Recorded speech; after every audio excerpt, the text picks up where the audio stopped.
más, familia, queremos dar la bienvenida a las personas que se conectan a nuestro canal virtual de la Iglesia Cristiana Verbo El Condado. En este día, en esta oportunidad, tenemos la presentación de la palabra de Dios a cargo del anciano, parte de nuestro ministerio Verbo, Fernando Moreta, que es parte del consejo de la iglesia también.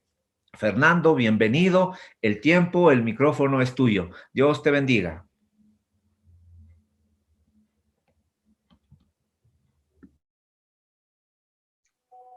Gracias, Pato. Buenos días con todos, familia, queridos hermanos. Siempre es un gusto el poder compartir con la iglesia, ¿no? No sé si me están escuchando, ¿está claro el audio? Sí, Fernando, está muy bien. Ok. Bueno, gracias a Dios, ¿no? Que podamos mantener y continuar las reuniones dominicales a través de este medio. Qué importante y qué bendición ha sido el aprovechar la tecnología que tenemos disponible, pues, para mantener nuestras reuniones dominicales, como decía. Bueno, y en medio de esta temporada que un poco ha estado frío, ¿no? Estos días está haciendo bastante frío. Pues creo que la palabra de Dios siempre nos trae bastante ánimo, más aún cuando estamos empezando una nueva semana. Estamos transitando ya por un tercer mes de este año 2021. Gracias a Dios que tenemos la oportunidad de disfrutar. Yo digo disfrutar porque el tomar las escrituras como una fuente que enriquece nuestro corazón, nuestro intelecto y hace que podamos cambiar nuestra forma de ser, nuestra conducta, pues ya es un motivo de gratitud y de saber que Dios tiene grandes cosas para todos nosotros. Así que, bueno, que el Señor hoy pues nos pueda hablar, que su Espíritu Santo se manifieste sobre todos quienes están conectados. Espero que todos estén bien, que la bendición del Padre, del Hijo y del Espíritu pues repose en cada hogar, queridos hermanos. Bien, quiero empezar comentando aquello que en su esencia nuestro vino a esta tierra, muchas de su compartir basaba a Jesucristo en muchas a sus discípulos y a la gente que estaba con él a través de parábolas que sencillamente son únicamente pequeñas historias que nos hacen comprender de una manera sencilla el mensaje de Dios. Por medio de sus parábolas,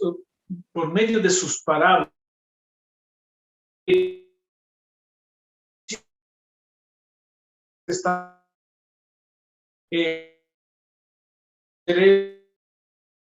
los temas favoritos que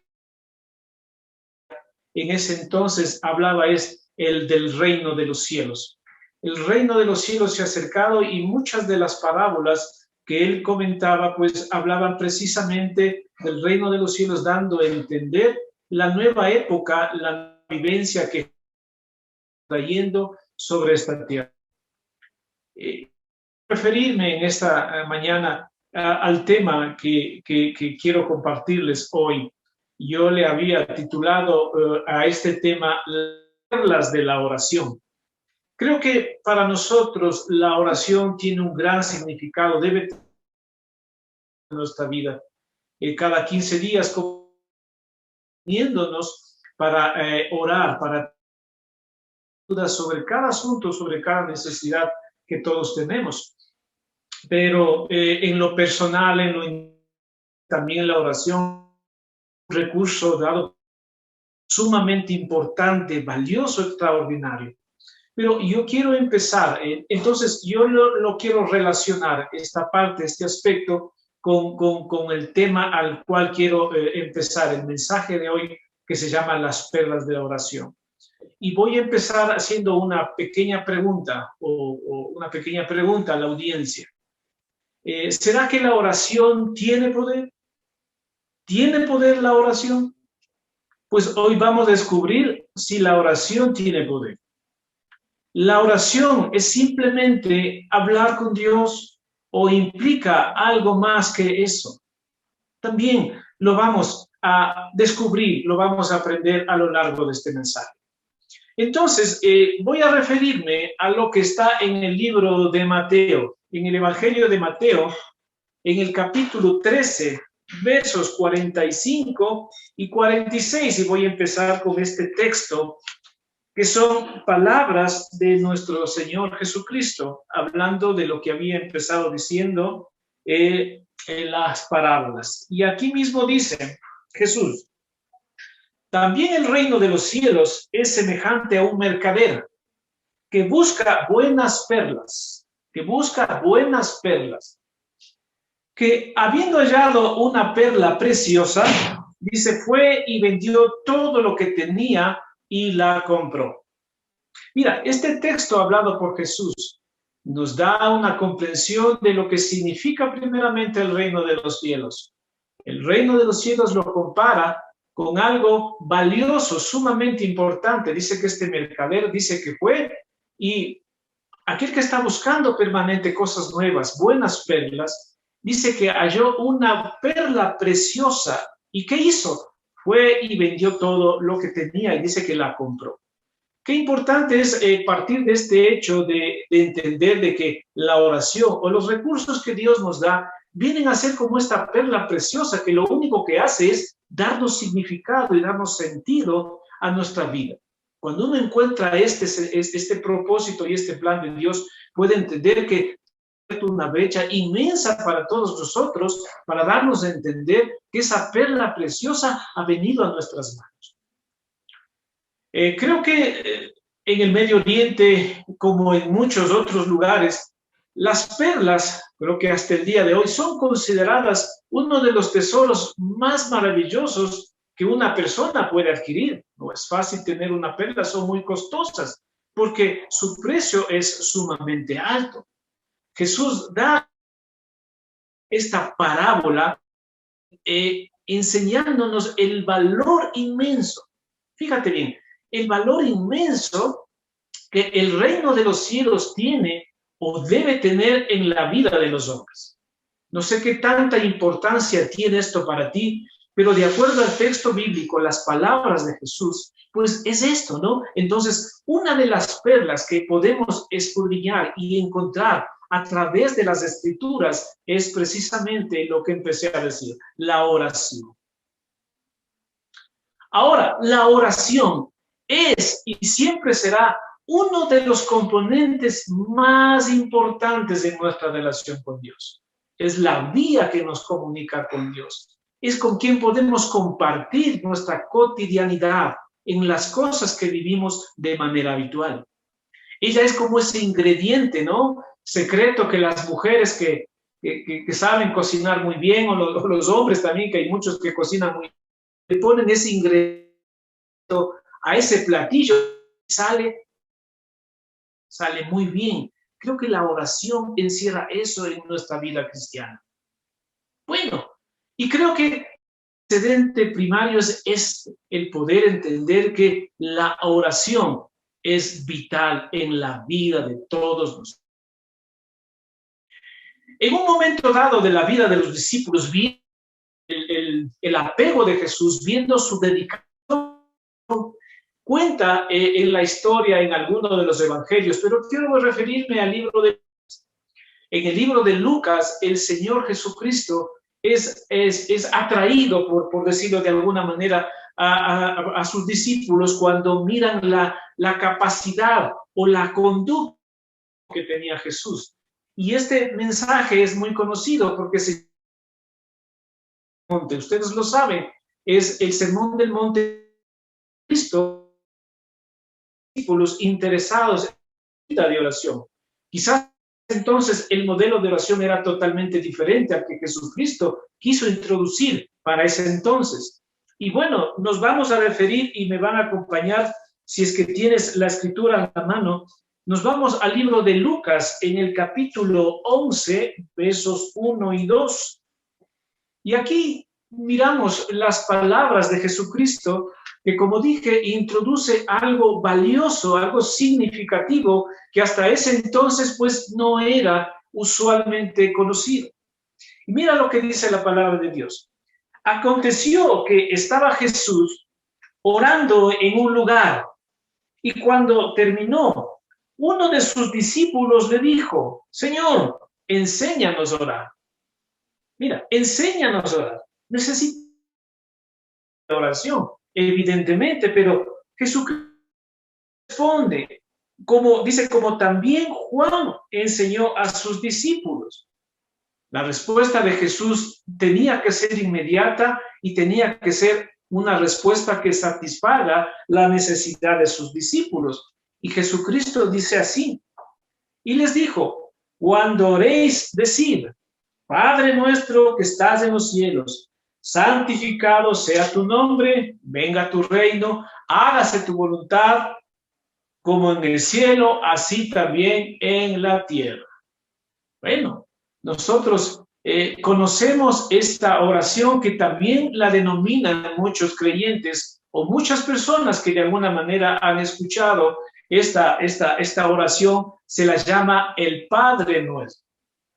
Pero en esta porción, en este pasaje, en este capítulo, en este verso, encontramos uno de los tesoros primarios a los cuales yo quiero referirme.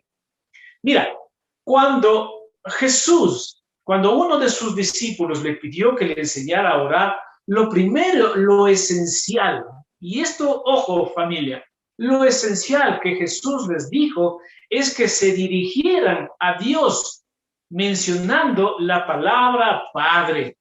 Para ese entonces, como digo, no había esa posibilidad. El mencionar o el decir Padre a Dios era una blasfemia. Era algo que no estaba asignado, por decirlo así, a ninguno de quienes eran israelitas o el pueblo de Israel. Era una blasfemia. Por eso los fariseos perseguían mucho a Jesucristo, recuerda muy bien.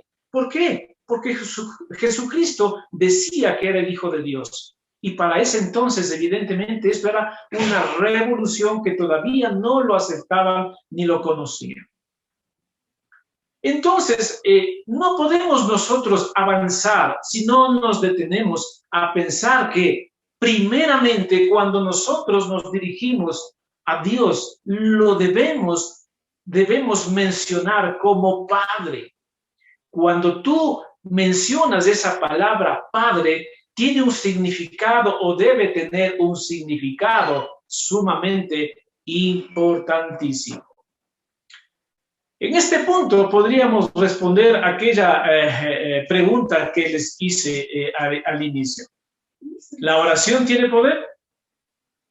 Muchos me van a decir, sí, tiene poder. Pero yo les voy a decir, la oración no tiene poder. Por ejemplo, ¿qué tal si tú oras a un palo? ¿Tendrá alguna respuesta a esa oración? De seguro no va a tener ningún significado. Yo recuerdo en mis épocas de niño, mi madre en su deseo de dar un aliciente en la época yo recuerdo que ella me enseñaba y me decía: hijo, ¿sabes lo que tienes que hacer para la época de Navidad, para que recibas un regalo? Lo que tienes es que poner un zapato en el tejado y pedirle a Papá Noel que te dé lo que estás buscando y que también te portes bien a lo largo del año. Yo creía firmemente en aquello que también ella, en su conocimiento o su desconocimiento, pues lo hacía. Yo ponía mi zapatito en el tejado y esperaba el regalo.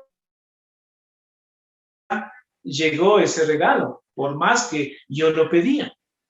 Entonces, familia, estimado oyente, mira, no es la oración la que tiene poder en esencia, que tiene el poder la persona que está al otro lado de la oración.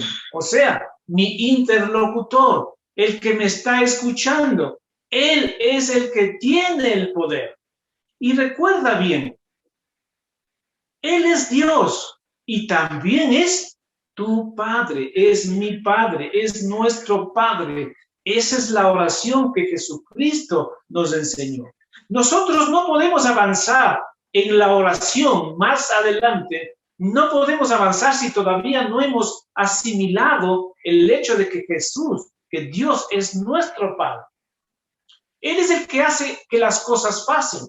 No es la oración en sí misma la que hace que las cosas pasen. No entendamos este aspecto, amada familia, no debemos seguir en oración.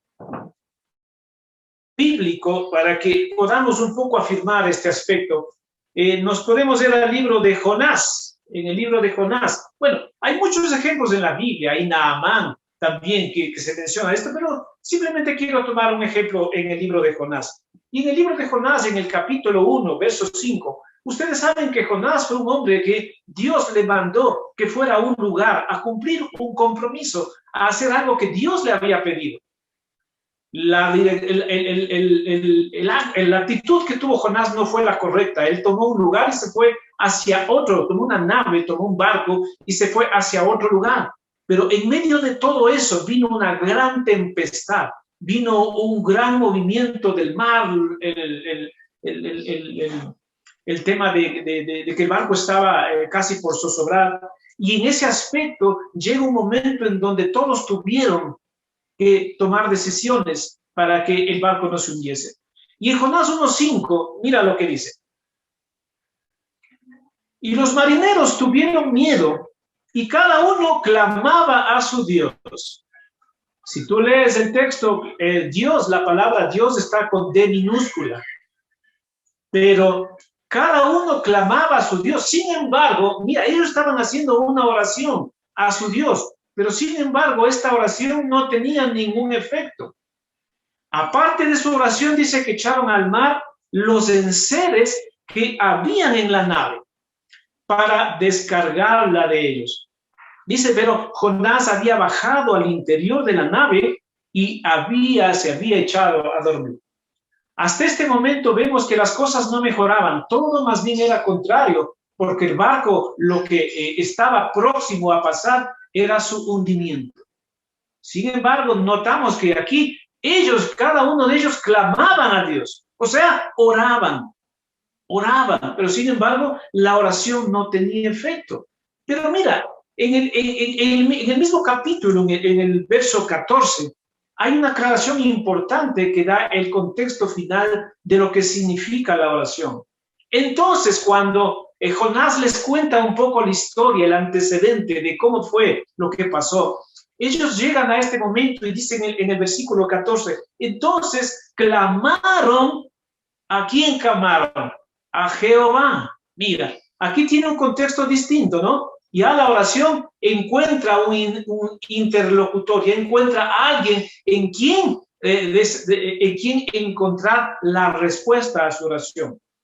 Entonces dice, clamaron a Jehová y dijeron, te rogamos ahora, Jehová, que no perezcamos nosotros, porque por la vida de este hombre, ni pongas sobre nosotros la sangre inocente, porque tú, Jehová, has hecho como has querido.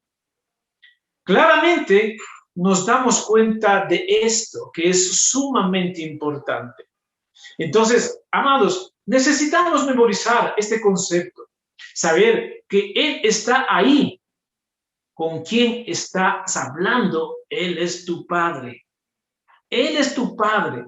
Él tiene el carácter de Padre y lo tiene con cada uno de quienes se dirigen, considerándole a Él como un Padre. Ese es el comienzo de toda oración válida.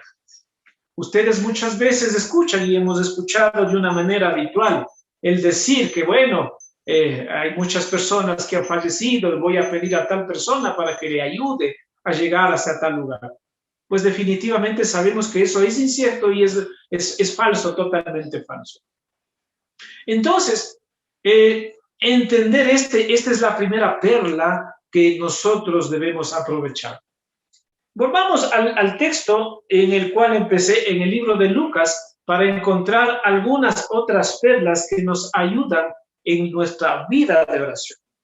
En el libro de Lucas, en el capítulo 11, habíamos dicho, ¿no? Y vamos a leer desde el 2 hasta el 4, inicialmente para entender, porque esta perla está identificada con el carácter de Dios. Y mira lo que dice en el libro, algo que ya lo leímos, ¿no? Cuando oréis, decid, Padre nuestro que estás en los cielos, santificado sea tu nombre, venga tu reino, hágase tu voluntad como en el cielo, así también en la tierra. El pan nuestro de cada día, dánoslo hoy, y perdónanos nuestros pecados, porque también nosotros perdonamos a todos los que nos deben. Y no nos metas en tentación, mas líbranos del mal. La primera perla está asociada con lo que Dios es, el carácter del Padre para con nosotros. Pero aquello que les había dicho, y está en el mismo capítulo, hablando Jesús, y dice, pedid y se os dará, buscad y hallaréis, llamad y se os abrirá, porque todo aquel que pide recibe, el que busca halla, y al que llama se le abrirá. Aquí encontramos, queridos, perlas a manera de una conjugación de los verbos pedir, buscar y llamar. Si nos fijamos cuidadosamente en lo que Jesús está diciendo, él sugiere en medio de este texto, él sugiere que hay 3 niveles de oración: pedir, buscar y llamar, a las cuales yo les había dicho que son las 3 perlas siguientes, que en el contexto asociado de una perla más otras perlas podríamos decir que es un collar. Las circunstancias de cada una son bastante diferentes, pero hay una promesa de respuesta de ellas, como lo podemos ver. Pedid y se os dará, buscad y hallaréis. Como dije, Jesús conjuga estos verbos de una manera imperativa, que es como un martillo. Cuando tú tomas un martillo y pones un clavo en la pared, si le das un golpe, queda quizás muy frágil. Si le das 2 golpes, seguramente va a entrar un poco más. Pero si das un tercer golpe, pues va a quedar sujeto. Entonces, la oración tiene ese contexto en la vida del creyente.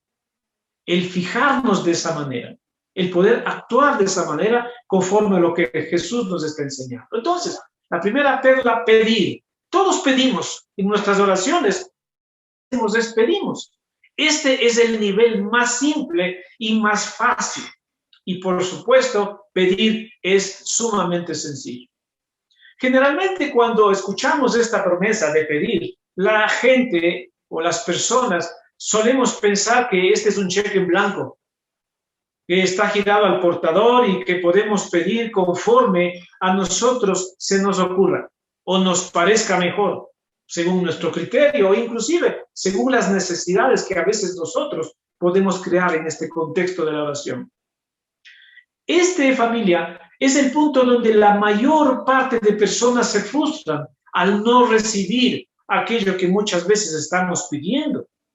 Puede ser, imaginemos, puede ser un vehículo, puede ser una casa o el viaje de tus sueños, y cosas como esas. Y no porque Dios no quiera dártelo. Ojo, no es eso. Pero quizás el poder entender que a lo mejor en el momento estás haciendo, está dentro de los planes de Dios ahorita. No es porque no sea legítimo que podamos pedir aquello. Desde luego que sí.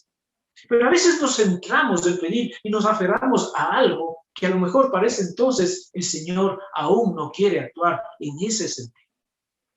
Este es un error grave en ocasiones, familia, porque pensamos que mientras más oramos por este asunto, más pedimos sobre estas cosas, tenemos la capacidad de poder, como se escucha normalmente, torcer el brazo de Dios para conceder aquellos deleites o aquellas peticiones. Gracias a que muchas veces nuestro Padre nos ama y tiene un cuidado sumamente extremo sobre nosotros, no escucha ciertas oraciones que nosotros creemos que son una bendición. Hay muchas peticiones que nosotros realizamos sin conocimiento de causa, creyendo que es una bendición, pero a la larga seguramente no van a resultar beneficiosas y más bien nos podrían hacer daño. Pensemos por un momento en un sencillo ejemplo para tener una idea de esto. Si cualquiera de nosotros tuviera un hijo o una hija pequeña de unos 5 años de edad, y por mucho que nosotros le amemos con todo nuestro corazón, ¿creen que le podríamos comprar un automóvil si tuviésemos la capacidad de hacerlo? Yo creo que no. ¿Por qué? Sencillamente porque sabemos que él no tiene la capacidad para conducir ese vehículo. Sencillamente por eso. Entonces llegamos a preguntarnos, entonces, ¿qué tenemos que pedir a Dios? ¿O cómo tenemos que pedir a Dios? Y en esta respuesta, la Biblia nos da un mensaje o una enseñanza sumamente importante. Y está en el libro de Primera de Juan, en el capítulo 5, versos 14 y 15. Primera de Juan, capítulo 5, versos 14 y 15 nos enseña. Y esta es la confianza, dice, que tenemos en Él, que si pedimos alguna cosa conforme a su voluntad, que dice, Él nos oye. Él nos oye. Si pedimos una cosa conforme a su voluntad. Continúa en el 15. Y si sabemos que Él nos oye en cualquier cosa que le pidamos, sabemos que tenemos las peticiones que le hayamos hecho. Mira, aquí está claramente el contexto.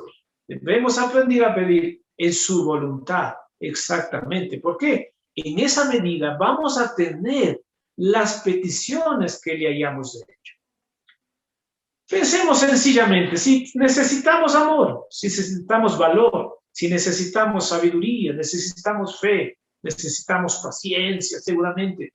Todas estas están en este ámbito de la voluntad de Dios. Simplemente pide, eso es todo. Pide e inmediatamente la respuesta es dada de acuerdo a lo que escuchamos aquí. Porque sabemos, como digo, que esa es su voluntad. Entonces, familia, pedid y se os dará, el primer aspecto. Segundo, dice que es buscar. Al que busca, halla. Cuando uno piensa en buscar, quiere decir que algo está perdido, algo está oculto.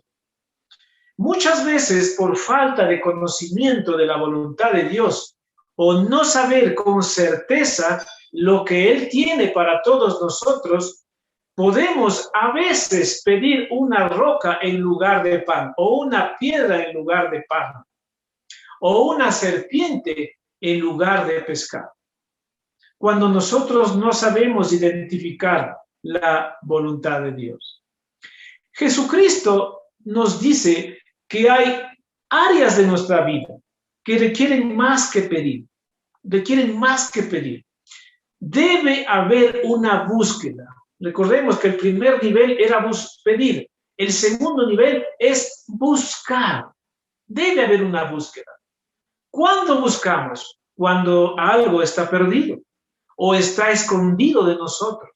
Y la oración se convierte en una búsqueda, una petición que nos dé entendimiento para resolver cualquier asunto que no está claro. Pensemos por un momento, si yo le pido a Dios, Señor, necesito sabiduría. ¿Cómo adquiero sabiduría si no voy a buscar la sabiduría dentro del ambiente que el Señor me está mostrando que yo debo encontrar la sabiduría que estoy buscando? Entonces esto requiere de acción. Hay muchas cosas que están ocultas en las Escrituras, que necesitamos nosotros buscarla para poder descubrirla. Caso contrario, a lo mejor estaremos dando vueltas en círculo sin poder llegar a definir exactamente aquello. Mira, Proverbios capítulo 25, verso 2.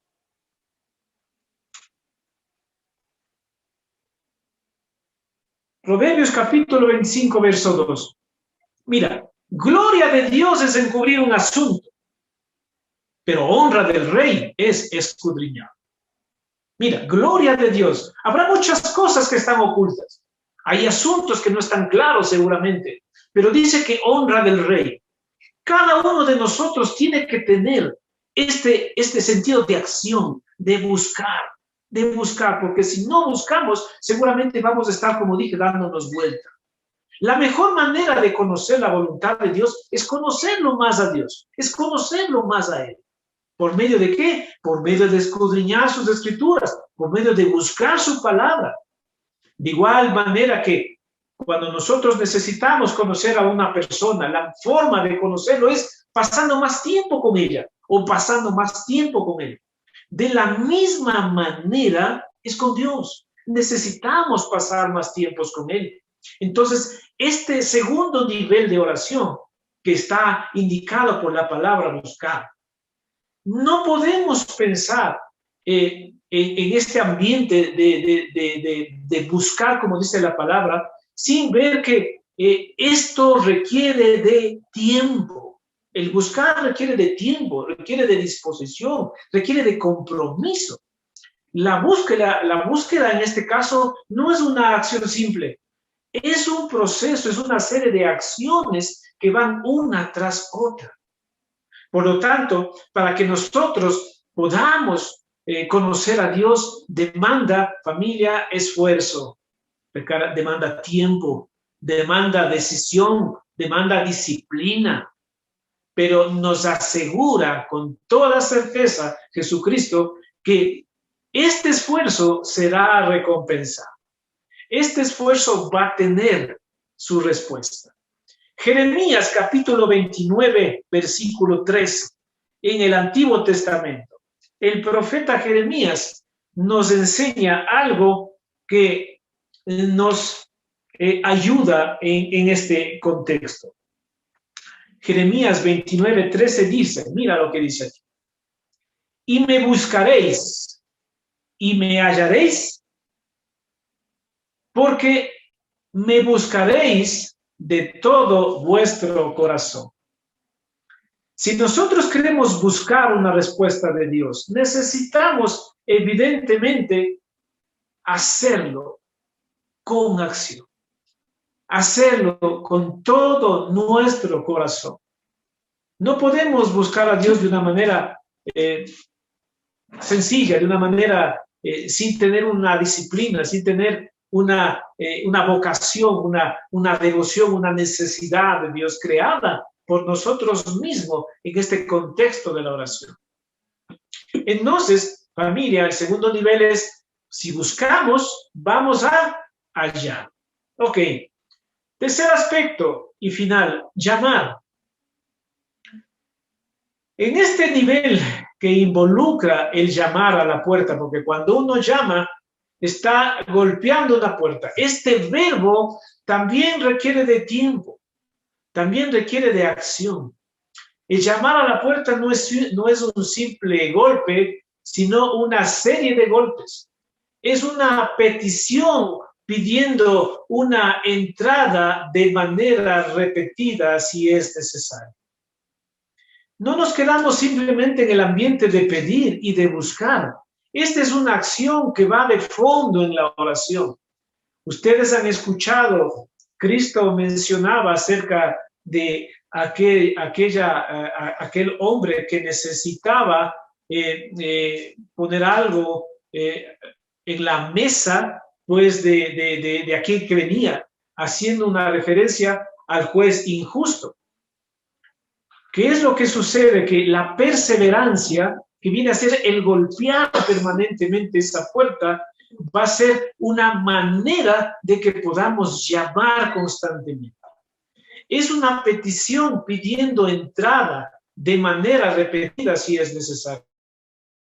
ya de más cercanía, de más búsqueda, de mayor necesidad. Es un clamor. Ustedes recuerdan que dice en el libro de Jeremías mismo, en el capítulo 33, verso 3, aquel texto muy conocido, dice, clama a mí y yo te responderé y te enseñaré cosas grandes y ocultas. En realidad, el contexto que Jesucristo nos está a la puerta como aquel que desea entrar en casa. Ojo, aquel que desea entrar en casa. Llamar significa, como dije, perseverar y querer entrar, ¿para qué? Para tener una comunión con su Padre. Vemos que en la oración se va profundizando de buscar y llamar, que son las estoy refiriendo, y que lo que hacen es enriquecer nuestra relación con Dios. Es algo, uno puede llegar a este contexto cuando se ha enamorado de Dios, cuando ha encontrado en Jesucristo la razón de su vida, el propósito a todas las cosas. En 4:5, y voy terminando el mensaje, en el Salmo 27, 4 y 5, palabras de David el rey David, que en su momento tuvo que pasar momentos difíciles, pero que él encontró en Jesucristo, él encontró en Dios su razón de ser. Él pudo darse cuenta y notar que lo único que valía la pena, por lo cual vivir, era Dios mismo. Entonces, mira lo que dice aquí. Lo único que pido al Señor, lo que más anhelo de Él, es vivir en todo de mi vida. Él está llamando. Mira, Él está en este aspecto. Todos los días de mi vida, deleitándome en la perfección del Señor y meditando dentro de su casa. Pues Él me ocultará allí cuando vengan dificultades. Él me ocultará allí cuando vengan dificultades. Me esconderá en su santuario. Me pondrá en una roca en alto donde nadie me alcanzará. Amigos, familia, hermanos, aquel que hemos llegado a este nivel o aquel que llega a este nivel que Jesucristo lo menciona, ha desarrollado una hambre y una necesidad absoluta de su Padre. Se ha enamorado de Él y ya no se contenta con pedir y con buscar. Él se conforma con estar dentro de Él, en su morada, en la casa de Dios. Y finalizo simplemente con aquello que está en el Salmo 42:1, que todos lo sabemos y está claro. Como el ciervo brama por las aguas, así conectado y desean, Señor, aprender más acerca del mensaje de tu palabra. Fortalécelos, anímalos, ayúdalos, Señor, que tu Espíritu Santo vivifique cada día nuestros corazones y nos enseñe la manera correcta de vivir aquellas normas, aquellas enseñanzas que solamente las encontramos en tu palabra. Gracias, Señor, te bendecimos en este día domingo, te adoramos y te exaltamos, y una bendición especial para todos quienes escuchan el mensaje de hoy. Gracias, Señor, en el nombre de Jesús. Amén. Amén. Y amén.